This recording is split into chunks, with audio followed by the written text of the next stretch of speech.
Said we were starting and now it says we're live. So there are so many different colors of phlox along this river trail here. It's just beautiful. I'm out taking Nugget for a walk, and I thought I'd invite you all along just because there's so much going on here. Um, anyways, welcome to Weeds. We are a Permies.com dispatch. Permies is the place where you can go to talk about permaculture and homesteading all the time. On Weeds here, what I'm hoping my focus is to be is it's based on a premise that people only protect what they love, and you only love you can only love what you know. So if you don't know the natural world around you, even starting in your backyard or along a river trail close to you, you're not going to protect it. And there's a lot of things that need protection right now. So this plant here is this along both sides of the trail, spring, summer, into the fall, and it's called white flower leaf cup. It hasn't started flowering yet, but goldfinches love this. In just a couple more weeks, there's going to be so many goldfinches out here because they nest in it. When the seeds emerge, they eat the seeds. It's a symbiotic relationship that they just absolutely love this plant. It's kind of like monarch butterflies and milkweed. And I walked past some milkweed here earlier. I hope my camera's not jiggling too much. I'm using a GoPro too, but that's got stabilization. I don't think we've got that here on Substack yet. Just more leaf cup. We're coming up here. This hill looks like a big hugel culture, doesn't it? And I guess it is, but there's not a lot of wood in there. This is an abandoned rail line, and the rails are at the top of the hill as we come down here. And this is all just gone native plants. Some of it's been introduced. The majority of it, just like any place you go, is the birds decide. Different animals, large and small, decide where the seeds are going to go because they eat them. They come out, they go back into the soil, and then they grow. But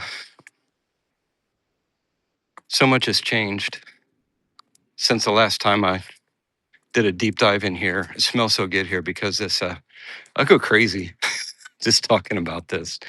The white flower leaf cup has and you can't. If I showed you on the camera on this phone, it doesn't do micro very good or macros, but it's got tiny hairs along the stems on the underside of the leaves that if it's insecticide basically that the plants make, plant pheromones,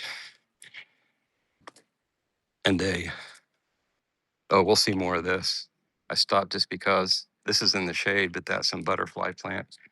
But if you brush the bottom side of or just crush leaf cup in your hand, it smells like soap.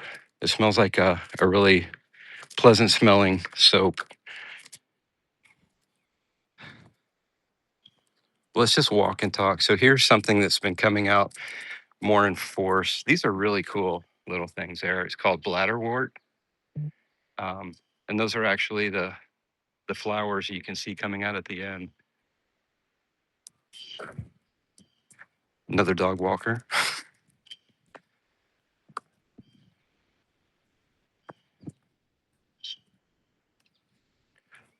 We'll stay over on this side. Say hi, buddy. I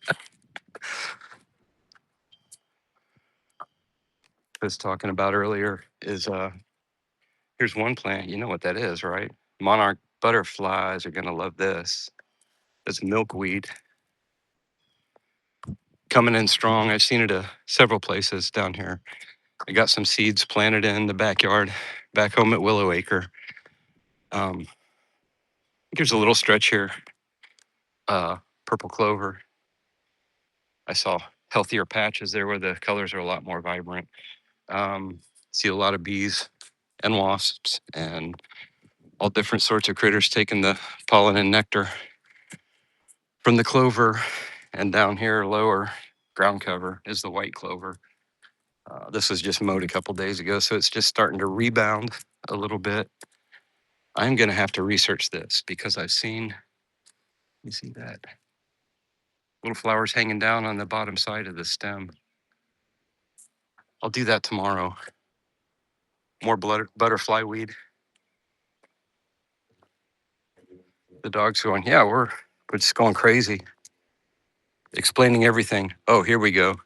There's a bumblebee on a really juicy looking purple clover. You see him there? Yeah, he's just going to town.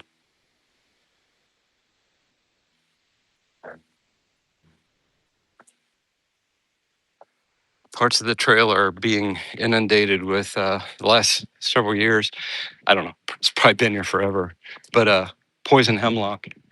Um, but it smells so good. Like on a humid day in summer when it's hot out, you're coming down the trail. Ooh, there's a milkweed that might be trying to form flowers already.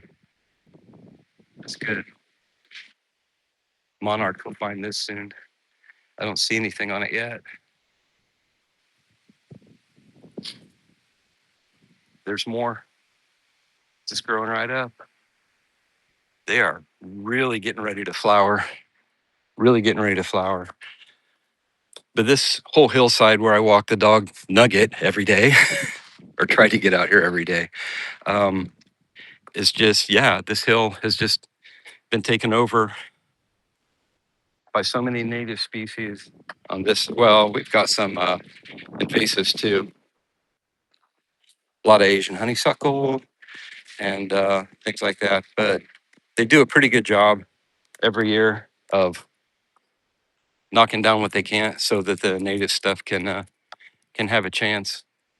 There's more butterfly weed up there. But I just wanted to give everybody on weeds and permies a chance to see what I get to experience every day. I truly do love this place. I grew up here, so there's all the memories tied to it and stuff. But I think we should try to be the same way. Know what I'm saying? What was my premise? People don't protect what they don't love. They do protect what they love. But you have to have knowledge of something to love it. So get out there, explore the world around you, get into your backyard and just watch how the sun crosses it, how the water crosses it, where the prevailing winds come from, what wants to grow there. When the grass goes a little bit too long and you see other things start coming up through it, it's like, what is wanting to be there? Because, nobody in permaculture is saying that grass is a bad thing, but it is a monoculture. So do you really want your whole yard to be, because you don't get anything from it? Not much, anyhow. A surface to play on, to have people over, put in a fire ring, stuff like that. It's great. But what could it be? And how could that spur you on to love the place where you live, and then through loving it, wanting to protect it? That's all for today. I just wanted to show you a few of the plants that are out here. So your task for the week is to find one plant that you don't know its name or what it does or what it's good or bad for, and find out more about it. Then you'll know its name, and every time you pass it, you go, oh, I know what that is. That's white flower leaf cup, or that's bladderwort. That's an easy one. Or that's just common wheat growing up where it shouldn't. Or most people know daisies, things like that. But yeah, get out there and explore. Love the place where you are.